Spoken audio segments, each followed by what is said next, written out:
the banning of large cruise ships docking in Venice, Trieste has now become a popular port for passengers to embark on their Mediterranean cruise. Trieste is the perfect cruise port as it's a deep water port and the ships can literally dock in the city centre. Here are my top 10 recommendations on what to do in Trieste, and they're in no particular order. Number 1 is directly opposite the cruise ship port, Piazza Unità d'Italia, known locally just as Piazza Unità. The square often holds special events and has great cafes and bars.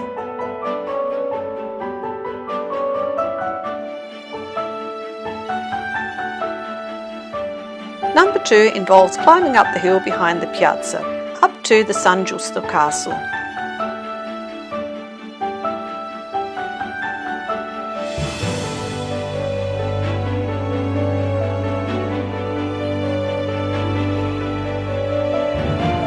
It's also the oldest part of Trieste, the site of the Roman town of Tergeste, and where you can see the ruins of a Roman basilica.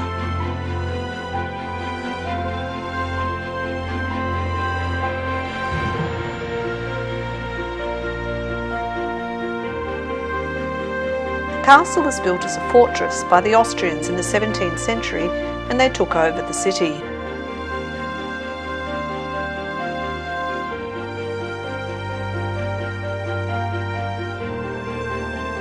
From the ramparts you get a fabulous view across the town right down to the sea.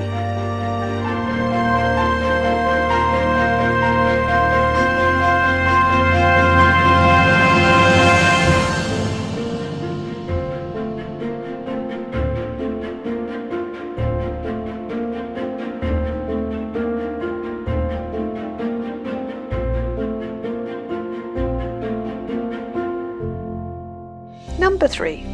On your way up the hill, discover Civitavecchia, the old town. There are bars and restaurants dotted around all the laneways, and you can come across the Roman Arco di Riccardo.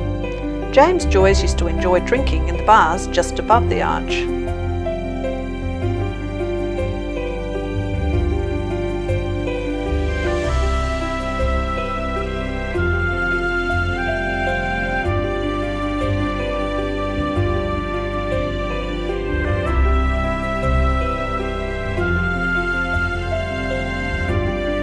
Take the road down from the San Giusto Castle and you will come across the remains of a Roman theatre.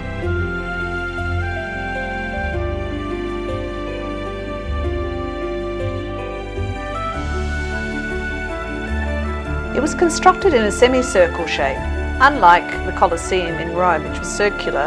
Initially I thought part of it was destroyed by the building the road in front of it, but no, it was actually always built as a semicircle.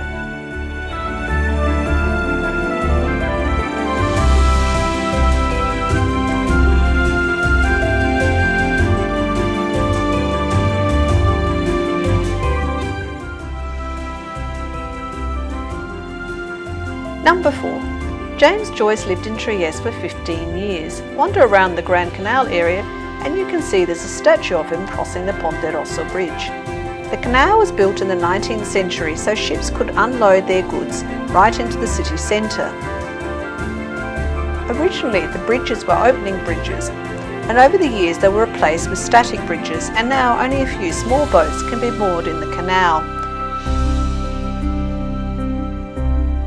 which is a shame.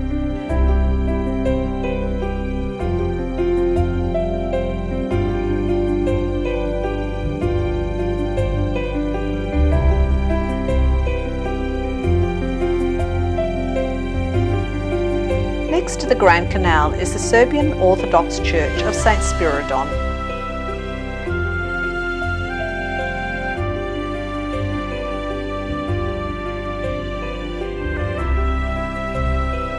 Number 5. Trieste has a strong coffee culture. Caffè dei Specchi in Piazza Unità dates back to 1839, and it was very much part of the Belle Époque era when Trieste was part of the Austrian Empire. It's still a great place to people watch.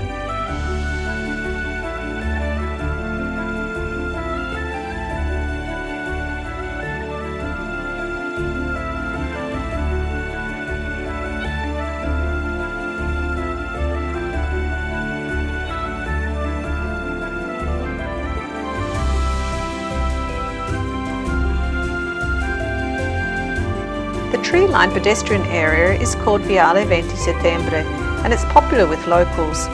You can sit under the trees sipping an espresso or enjoying a gelato.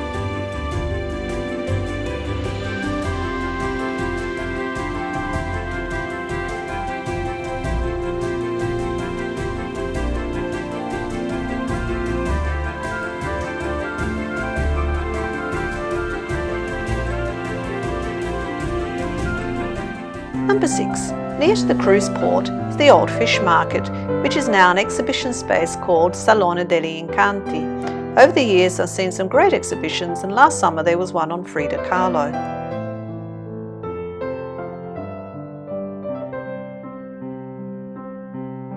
Number 7. Next to the exhibition hall was the wine storage facility. It's all been restored and is now an Eataly store. It's a great place to stock up on some authentic Italian products.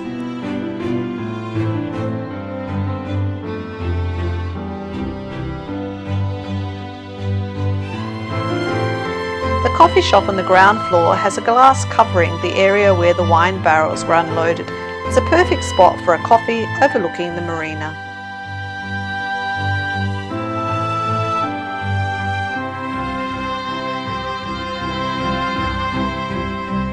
Number 8. From Piazza Unità, walk towards the Grand Canal and beyond and discover all the fabulous Art Nouveau buildings. Trieste was the 4th major city in the Austro-Hungarian Empire after Vienna, Budapest and Prague. This is one of my favourites. To me it resembles a hugely decorated wedge of cake.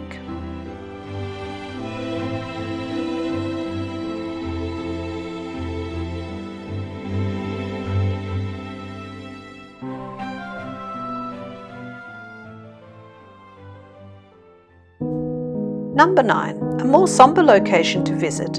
Catch the number 8 bus from Piazza Unità to the end of the line to see the Risiera di San Saba, the only concentration camp on Italian soil that had a crematorium. The crematorium was blown up at the end of the war, but its outline can still clearly be seen. It's a fascinating site to visit, and there's information in Italian, Slovene and English.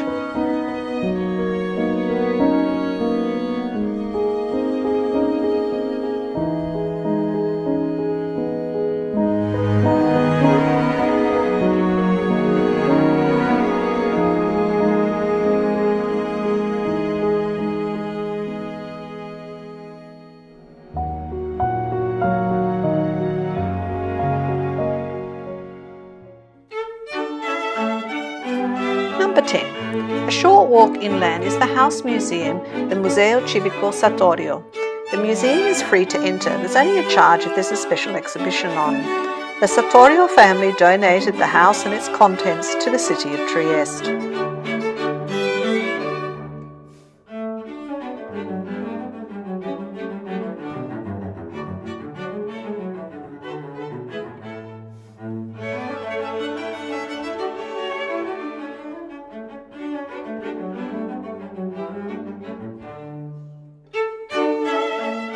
Trieste is a great city and I'd highly recommend spending some time exploring it before or after your cruise.